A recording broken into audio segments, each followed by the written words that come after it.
Master chef తర్వాత మీ life ఎలా ఉంది? అంటే చాలామంది కొన్ని కొన్ని షోస్ చేసిన తర్వాత లైఫ్ మారిపోతుంటది. శ్యామ్ గారి లైఫ్ ఎలా ఉంది? హానెస్ట్‌లీ మాస్టర్ షెఫ్ తర్వాత నాకేం పెద్ద పెద్ద ఆపర్చునిటీస్ గానీ ఏవి వెతుక్కుంటూ రాలేదండి. ఆహ్, అంటే షోతో రికగ్నైజింగ్ వచ్చింది. అంటే ఇంతకుముందు నన్నెవరు గుర్తుపట్టలేదు. తెలీదు నేనెవరో. షో తర్వాత నేను చాలా మందికి తెలిసాను. బట్ మన దరిద్రం ఏందంటే మన తెలుగు స్టేట్స్‌లోని కుకింగ్ షోస్‌కి ఎంకరేజ్‌మెంట్ ఉండదు. ఓహ్! సో, ఫస్ట్ సీజన్ 1 వచ్చింది జెమినీ టీవీలోని.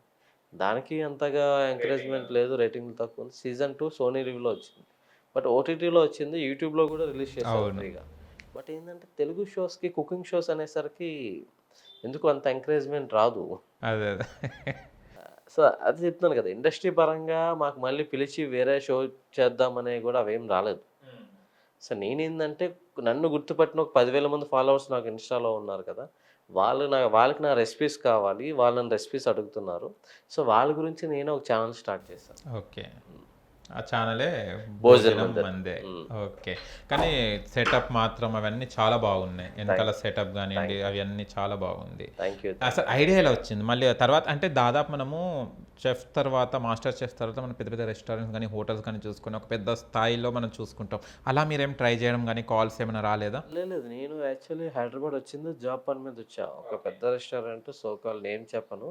వాళ్ళు పెద్ద రెస్టారెంట్ సౌత్ ఇండియన్ రెస్టారెంట్ అని పెట్టబోయారు. ఆల్మోస్ట్ ఒక 60% వర్క్ అయిపోయింది. సో, వాళ్ళే నన్ను ఇక్కడికి హైదరాబాద్ తీసుకొచ్చారు. నాకు ఒక ఫ్లాట్ ఇచ్చారు రెంట్‌కి తీసుకొని.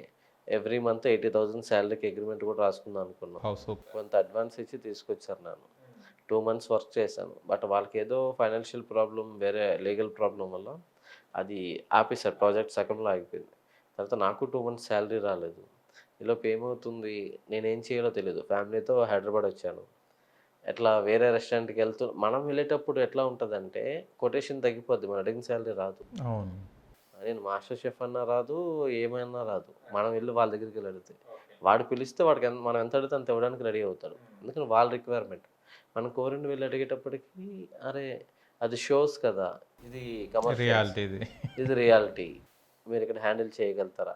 బట్ వాడికి తెలియనిదేంటంటే నేను 15 ఏళ్ళు నేను కమర్షియల్‌లో బాగా నలిగి కొన్ని వేల మందికి వంట వండాను. అండ్ పెద్ద పెద్ద క్యాటరింగ్స్ కూడా చేశాను. ఇండియన్ కుకింగ్స్ మొత్తం.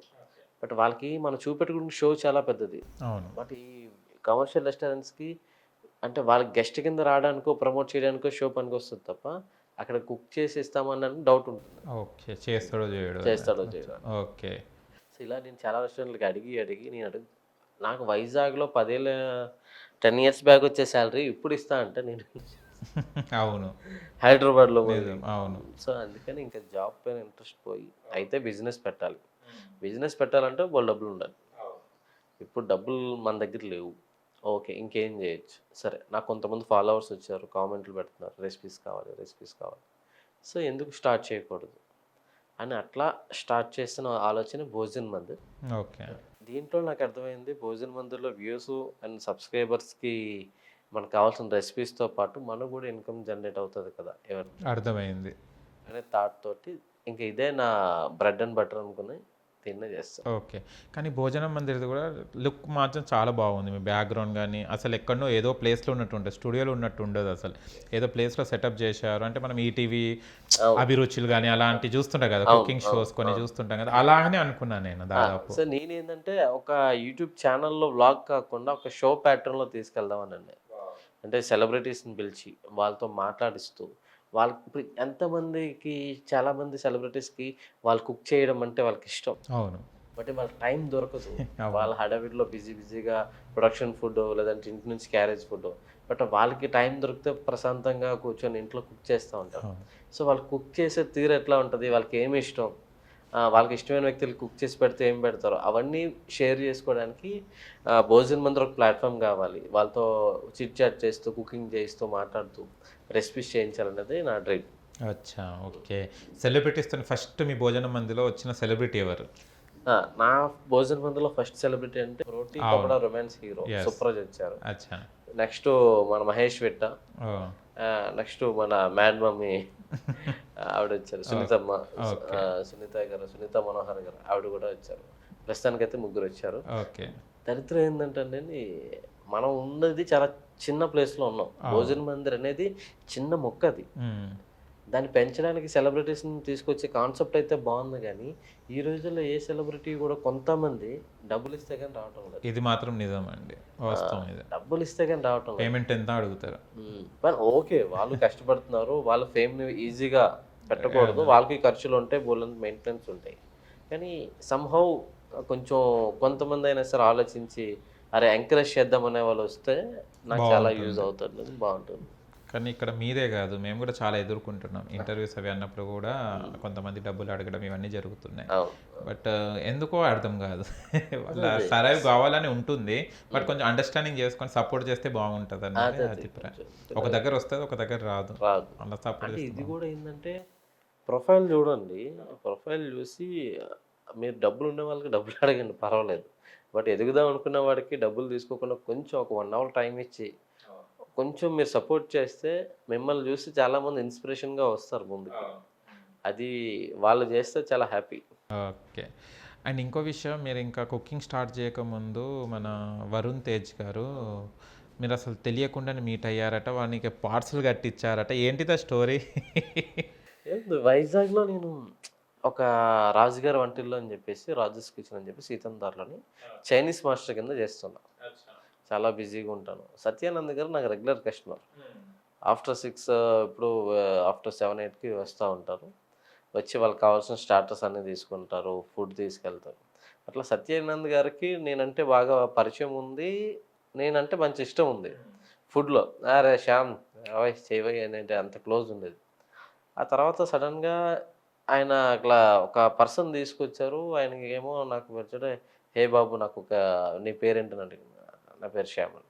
శ్యామ్ నాకు షెజ్వాన్ చికెన్ ఒకటి కావాలి. మంచి స్పైసీగా, మంచి సాఫ్ట్‌గా ఉండాలి. బాగా చెయ్యి. అండ్ కొంచెం ఆనియన్స్ అవి ప్యాక్ చేయించు. అండ్ ఒక ఫ్రైడ్ రైస్ కూడా ప్యాక్ చెయ్యి మామ" అని చెప్పేసారు. ఓకే సార్ నేను చేస్తాను. ఆయన ఎవరో నాకు తెలీదు. Order okay. చెప్పారు. అచ్చా. నేను వెళ్ళి టకా టకా టకా కొట్టేసాను, ఇచ్చేసాను. అలా 2 డేస్ కంటిన్యూ అయింది. ఏదో ఒకటి చెప్తా ఉన్నాం. ఓకే. తర్వాత మా సారోళ్ళు చాలాసేపు, మా ఓనర్ ఎవరైతే ఉన్నారో చాలాసేపు మాట్లాడుతున్నారు. "ఎవరు సార్ ఆయన అంత బాగున్నాడు, అంత హైట్ ఉన్నాడు, మీతో మాట్లాడి రెగ్యులర్‌గా వస్తున్నారు." "అరే ఆయన ఎవరో నీకు తెలీదా?" "నాకేం తెలుసండి, నాకు ఇక్కడే సరిపోతుంది. ఆయన ఎవరు నాకేం తెలుసు." ఇట్లా "నాగబాబు గారు అబ్బాయిరా వరుణ్ తేజ్ గారు" అనగానే ఒకసారి ఫీజ్ అవుట్ అయిపోయింది ఇట్లా. ఏంటి నేను మాట్లాడుతుంది మా పవన్ కళ్యాణ్ గారు కొడుకుతున్నారు. తర్వాత ఇంక ఆయనతోటి మాటలు పెరిగి ఒకరోజు నా బండి పైన పవన్ కళ్యాణ్ గారి స్టిక్కర్ ఉంటే ఆయన చూసి "నువ్వు బాబాయ్ ఫ్యాన్" అని అడిగితే "అవునండి." సో అలా కన్వర్జేషన్ స్టార్ట్ అయింది. ఒక 1 వీక్ 10 డేస్ వరకు ర్యాపో ఉండేది. అట్లా రావడం, వెళ్ళడం, రావడం, వెళ్ళడం. కట్ చేస్తే నేను అక్కడే ఉండిపోయాను కొన్నేళ్ళు. ఆయనేమో చాలా పెద్ద స్టార్. అప్పటికే పెద్ద ఫ్యామిలీ నుంచి వచ్చిన ఆయన పెద్ద స్టార్. ట్రై చేశాను ఆయనకి కలవడానికి, చేయడానికి. బట్ అవ్వలే. అయితలేదా? అయితలేదు. అవ్వట్లేదు. ఆ సార్ కూడా ఎవరైతే అప్పట్లో వరుణ్ తేజ్ గారితో ఉన్నారో ఆయన లేరా? సత్యానంద్ గారు. సత్యానంద్ గారు. సత్యానంద్ గారు కూడా కాల్ చేశాను. బట్ చెప్దాంరా, చూద్దాంరా అంటూ ఇక్కడి వరకు వచ్చింది తప్ప, మీకు తెలుసు అంత ఈజీగా అవ్వదు ఇండస్ట్రీలోని. మనం అనుకుంటాం మనకు తెలుసు కదా ఇదని. బట్ అంత ఈజీగా తెలిసినంత మాత్రాన కూడా పరిచయాలు దగ్గరికి వెళ్ళడం కూడా కష్టం. అంటే మీరు మాస్టర్ చెఫ్ అంటే ఒకప్పుడు వేరే కుకింగ్ చేసుకుంటా ఉన్నారు కదా! ఆఫ్టర్ దట్ అంటే భోజన మందిర్ అంటే ఇప్పుడు సెలబ్రిటీస్ మీరు కూడా ఒక వన్ ఆఫ్ ద మీడియా అన్నట్టే. అవును. సోషల్ మీడియా ప్లాట్‌ఫామే కాబట్టి. ఎలా అనిపిస్తుంది? స్టార్ట్ చేసే ముందు చాలా అనుకుంటాం. మన ఊహల్లో మైండ్‌లో ఎన్నెన్నో ఆలోచనలు ఉంటాయి. స్టార్ట్ చేసిన తర్వాత ఏమనిపిస్తుంది? ఫీడ్‌బ్యాక్ ఏంటిది? అంత ఈజీ కాదు. ఒక మీడియాలోని సెలబ్రిటీలను తీసుకొచ్చి మనం అనుకున్నది అనుకున్నట్టుగా విజువల్ మన మైండ్‌లో ఒక విజువల్ ఉంటది. ఆన్ స్క్రీన్‌లో అది తేవడానికి చాలా కష్టపడాలి.